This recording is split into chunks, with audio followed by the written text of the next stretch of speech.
Oke, selamat pagi. Minta maaf kalau saya akan present dalam bahasa English. So, my name is Yeen. So, I'm from Parasoft, Southeast Asia. I look after ASEAN. So, today my topic will be testing anytime, anywhere. So, basically, I'm trying to show you what we have to offer on something that you might be facing. So, to begin with, can you look on the screen? Boleh coba bacakan? Yang ini bahasa apa? Yang ini bukan English. Jelas sekali macam alien. Kenapa? Wah, semua saya ya? Bukan Profesor X kan? Sebab kita boleh baca, we can read it because of our past experience. We know each of the word, we know the spelling of them, we know what's their meaning and how they can put together. So in short, I would say that because we know from the past, the current context, and the future means the outcome, the probability of when put together in this combination, it means something, it has a value to us. But can computer do the same? So that becomes a main topic for me today. Like everyone, a system requires testing, but nowadays systems are getting more and more complicated. And if some part is missing, can you still test it? So can you still able to read and make value out of it just like how you are able to read the missing sentences? So I was goes back to all the way beginning. So everyone know what is this? This is a production line. So I'll just use it as one of the general idea of how software engineering works. So a classical workflow says that we like to modularize things. We like to break things down into very, very simple parts, and then we do it piece by piece. And this model implies that the testing is done at the end. So no matter you are doing software development in waterfall model or agile model, you always see that testing, integration, verification happens at the end. Why? Because in front, maybe you have nothing to test. You cannot develop your test cases, especially when you are doing test automation. Right? So when people are talking about requirement, can you already start doing something? I'm not sure if all you heard about there was some methodology called test-driven design, TDD. So it has something to try to break out of this conventional workflow. The test development should happen as early as the code development.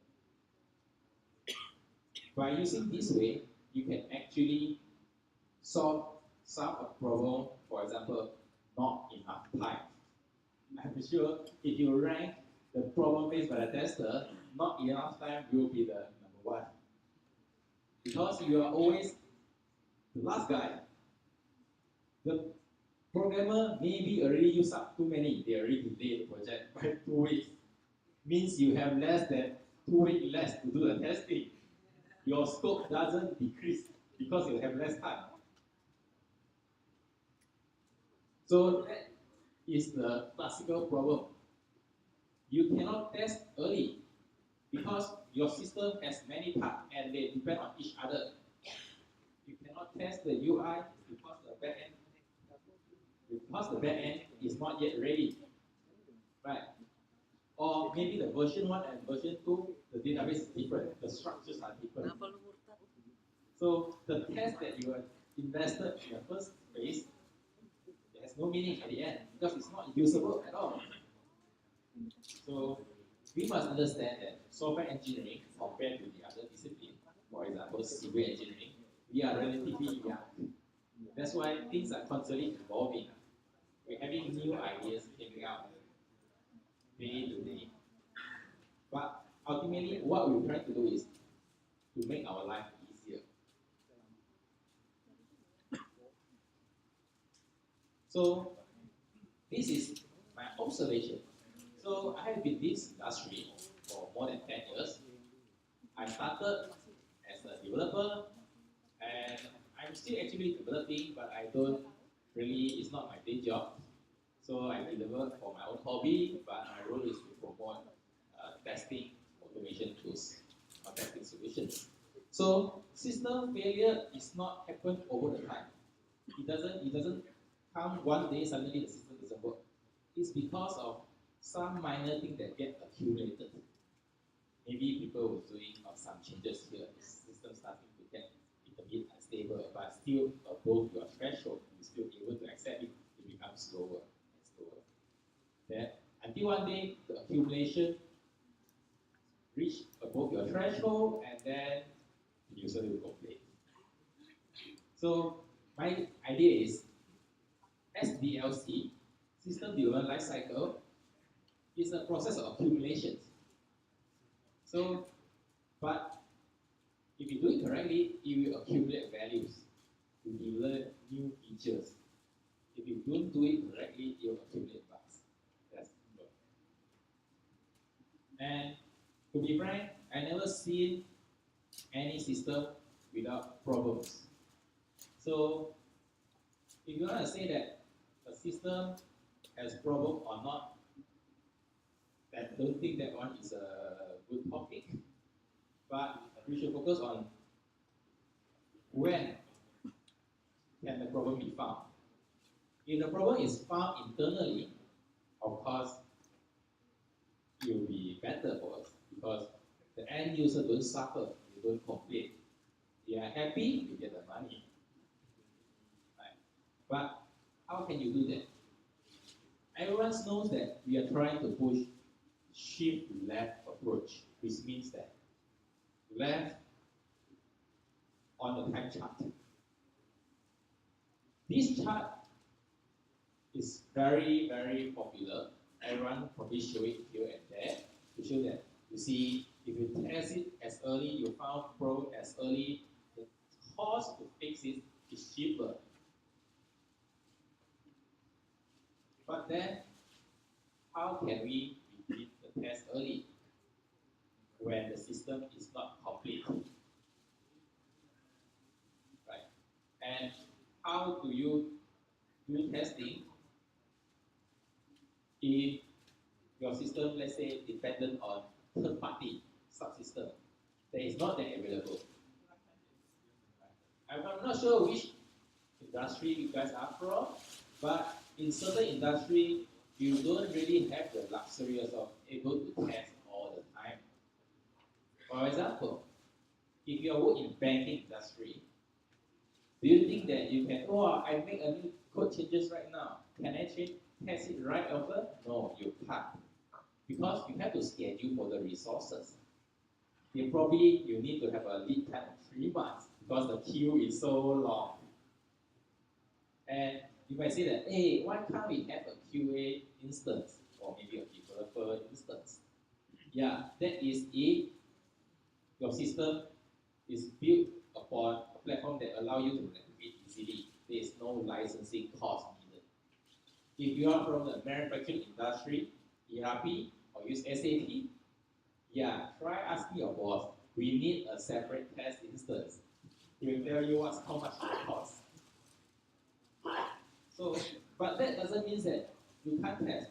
And worst thing that you want to do is also test on a production database. So, Albert Einstein says, the brightest man on the earth, he said, we cannot solve a problem with the same thinking that we use when we create them. So, conventional ways, we create, we test. So, can we test while we are creating? So, that will be the tricky part.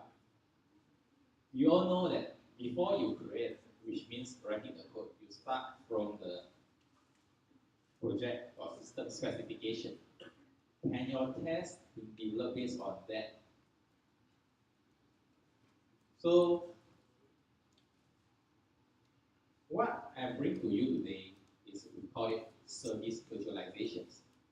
So it allows us to emulate components that is either costly or not readily available, and in return, it allows you to test anytime and anywhere. So to bring you closer to these statements, maybe I use one of the recent topics, IoT. Now it's very popular. People are saying, wow, now next time in future, everything is connected. You can basically get the data flow here to here and then you're doing some system that tap on the data, and then you will get some result, get some recommendation, or get some value of it. But now the thing, if you are the tester for such system, how are you going to do your test? Whenever you test something, are you going to fill your table with all the IoT sensors, devices, gateways? So, traditionally, method of testing, you have a constraint on where you can perform the test because the resources, especially the hardware resources, is limited. It's either expensive or very difficult to move to the other places.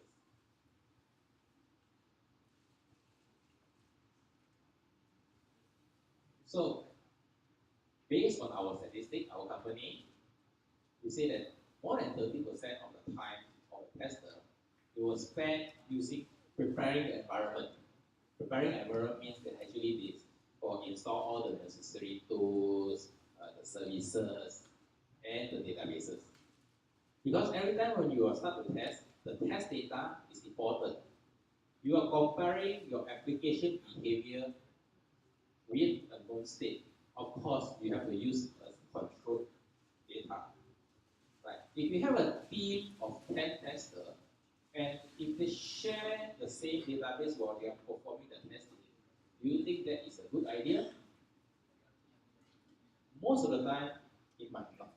Especially if you are doing transactional operations. Because you don't know if the workflow of the other scenario that the other tester is doing is going to affect you. So you try to isolate your test environment as close as possible. So maybe you can use techniques such as containerizations to bring up all the necessary system that belongs to you only. But still, you still have to spend a lot of time getting all the relevant data into an area, maybe your own notebook to do that. And the worst case is this. Even you manage to spend the time to set up the database, set up the structure, infrastructure, test data, maybe you only can cover 50% of your scenario. You have to redo it to cover the other half of your test cases. So that is what causing you not able to complete your task easier.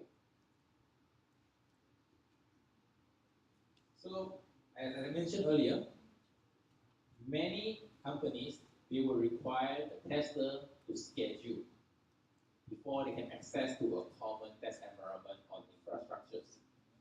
And it can be as long as 3-month queue for 4 hours time slices. 4 hours means that because usually people work 8 hours a day, and give you half a day, and morning half is belong to you, and you need to complete your everything by morning, by the session, which is nearly impossible. Even in a highly automated test cases, if your test scenario is comprehensive enough, 4 hours barely enough, and you can't perform whatsoever stress test. Maybe 4 hours not even enough for your regression testing. So, and sometimes you spend a lot of effort. You try to bring up all the supporting subsystems, the database, logins, the payment gateway, AMI payment gateway, but you only use a fraction of the percentage of the full system they bring up. You are critically spending 1 hour, but you're only using like one. You want to get a one record from that. For example, if your application requires authentication login, nowadays it's popular to use social media login or login with Facebook, login with Google. So when you want to do the testing, are you going to connect to the real Facebook? If you are doing transactions, are you going to post your transaction to the Visa or Master? No, you are not going to do that. So you have to stand up, you have to bring up one dummy payment gateway just because you want to say, oh, I have this workflow that I need to post something there. Pretty pointless, right? If there is something that allows your system to send a request and you still get the data that you want, for example, a transactional reference to show that all the SMS or a two-factor authentication that we will do it.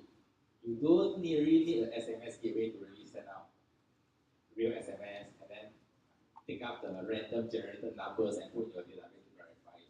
You only need a simple request and response test. So all this can be done if you have service virtualizations. So I'm talking about the banking. So typically a simple application, it looks like this.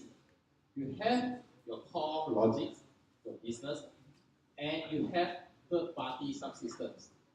So whenever you test, you need them to be together available when you are testing, right? In the conventional way.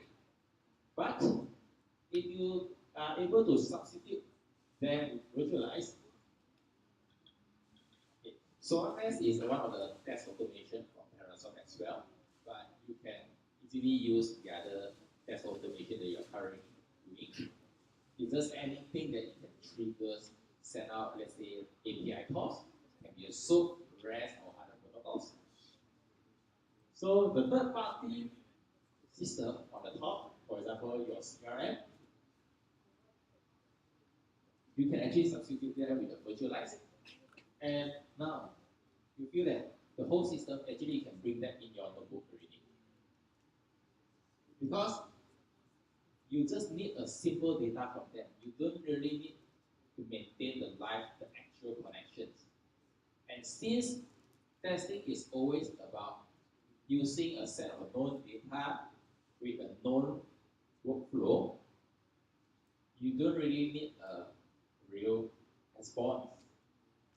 Because if you are testing your UI, why are you bothering if the data is fresh or is from the fridge? Right? Everyone doesn't always go to market nowadays.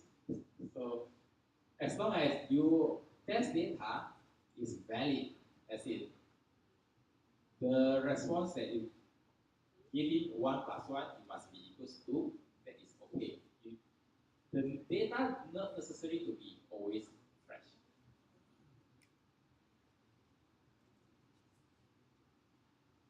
So basically, what we propose, you can split your service virtualization into 3 parts. The first part is to capture or define. So capture or define is 2 ways that you can adopt. Define, you can get it from your system requirements, or if the system already halfway been developed, you probably can start from, let's say, your web service schema. That means that the schema is able to tell you what are the communication, what data to be exchanged, how are they going to be exchanged, and is there any structural requirement? For example, this field must be more than 0. This column must not equal to empty. And if you have an already system that is going on, you can make this easier by what we say capture. Parasoft Service Virtualize allows you to capture existing traffic and convert them into a model that you use in the second stage. So the models are actually used for you to define the logic that you want to your virtualized system to emulate. Why is useful? Because you don't want to have thousands or millions of test data just because you need them in your scenario. If your scenario is predictable, let's say, for example, you are adding two numbers, 1 plus 1 equals to 2, 1 plus 2 equals to 3.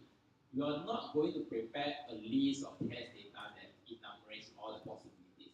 There's no necessity of that. As long as you know the behavior, you can actually model it easily. And the last part is the provisioning and the consumption. So you have done the capturing, the modeling. Now you want to deploy it so that your test actually you was using the one of the configured response. So this is the last step, the consuming and the provisioning of it. So here the same thing. We do have a server for you that you could configure what are the settings you want to deploy. Because maybe you have one server, you are sharing between different testers. Each of them has a different test data. So you need a way to make sure that you can switch between different set of configuration easily. And for us, you can do that via a web portal. So just now, we all know that, yeah, this is a lot of words. And if you have the pictures, it will be easier. So on the left is you. On the right is probably the systems that you are trying to test. And collectively, we usually call this application under test. So traditionally, your communications will go through the UI, and then it goes to the backend system. The backend system will process it, and then it gives you a response. So remember just now when we say we can capture, so actually we allows you to define a proxy that we can then steal the data, kind of steal the data. You can intercept and record it so that you can use it. Then you can deploy to what we call virtual access servers. So after you've done all of this, when you are doing the testing, you can just simply switch from the real one to the fake one. So everything can reside on your environment or maybe in your notebook. So now, even you go onto a plane, you can still do your testing while you don't have any connection to your company database. You don't have any connection to your third-party vendor network systems or even Facebook login. You can simulate that. What if the user is providing a correct Facebook account or a wrong Facebook account? You can capture that.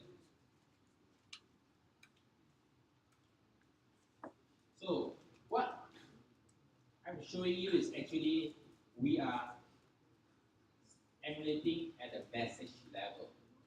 So this allows us to do it from many different protocols, not just SOAP, REST. So basically, if you are working in different industry, you may have different protocols. It can be MQTT for IoT. You also can be for banking, ISO 8586, etc. So the point is, all of this is messages. We provide you a method that you are able to capture and observe a particular request, and then you respond with either your static or your dynamically assembled messages. So these messages, you can compose it based on dynamic values, such as value that was given in, like any API request. You pass in, let's say, for example, the ID number or the timestamp.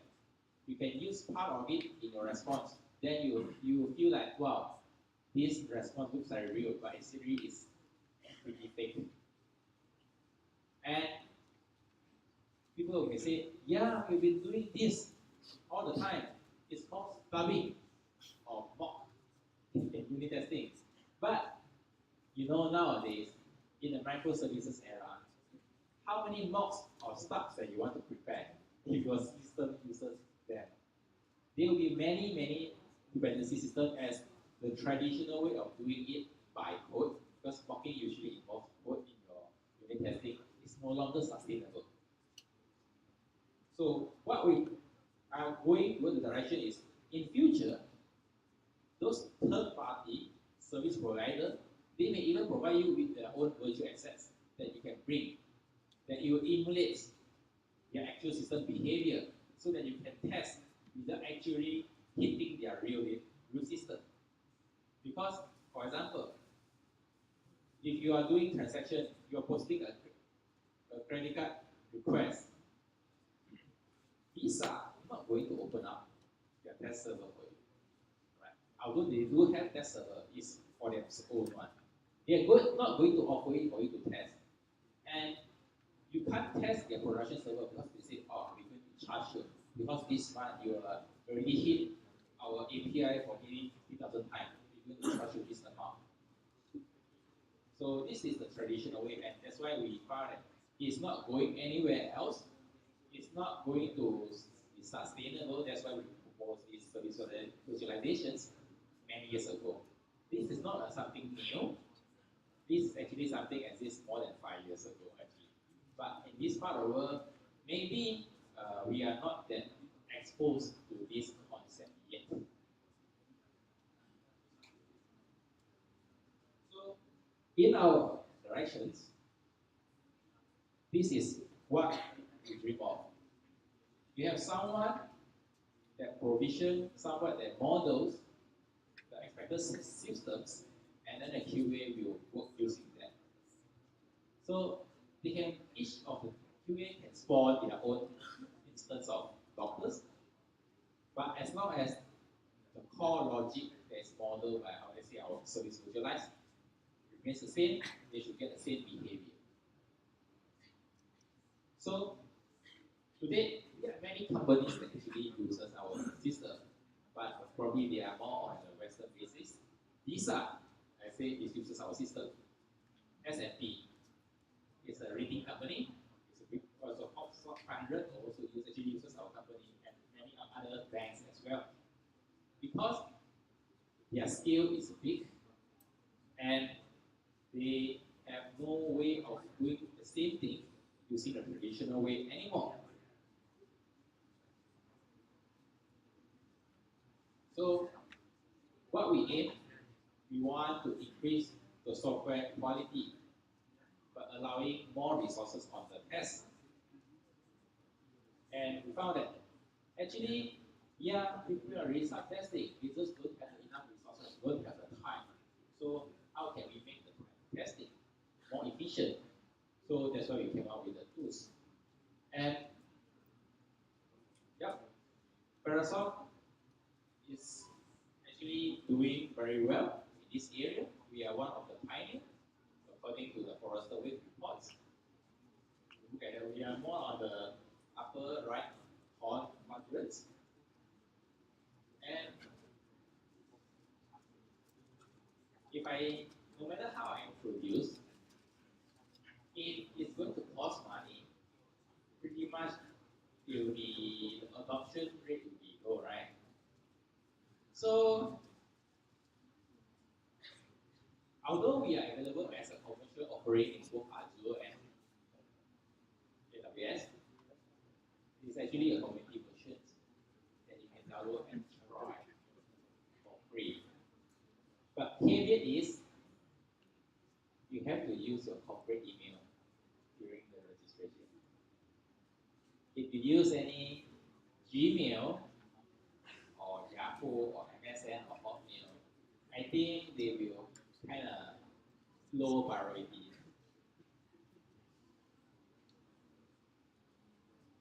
Okay. So I think think that's all as my simple speech for today. Is there any questions that you want to understand more on our visualize? You can ask, or you can get in touch with me right later. Okay, now is the session for the question.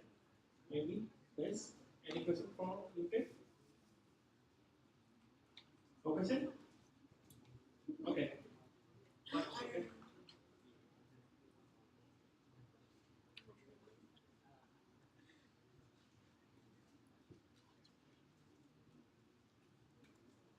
Telling me ask your name. You can use my Check, sir. Okay, my name is Hadi. I'm from Bali. I'm so interested with your topic, which can test everything everywhere. So my question is simple: Is your services virtualization is something like unit test automation or API testing or something integration? Hi, Adi. Yeah, thank you for asking. So basically, we are related to the GUI or API testing, but we are on the other side. All the while you have been doing GUI or API testing, you probably use SOAP UI, or maybe you use a traditional Chrome, some REST client to trigger it. But we are not the triggering part. Actually, service virtualization is about the responding side. The responding. We are not the requester. We are the responder. So if you deploy service virtualize, your current request, which you can use your script, your unit test, or whatever, it will work together because you are sending the request to us, and we will respond. We will send the reply to your system, and that is without the requirement of, let's say, the third party. Right. For example, you want to know about, you have a system that shows weather. Traditionally, you will send the request or fetch the data from Meteorology Department of Indonesia, and you only can get real data. If it's sunny day, you only can get sunny data. But your application is support many modes. It changes color depending on the weather. So, are you going to wait until it rains only you test it? You are not. So with virtualize, we can simulate because we can say that, oh, this time I'm going to send you the raining data. We can even send you the snowing data, even though you're in Indonesia, to test if your application really works. So I hope my answer explains that we are actually on the other side. So that's about the data, right? You provide the data. Correct.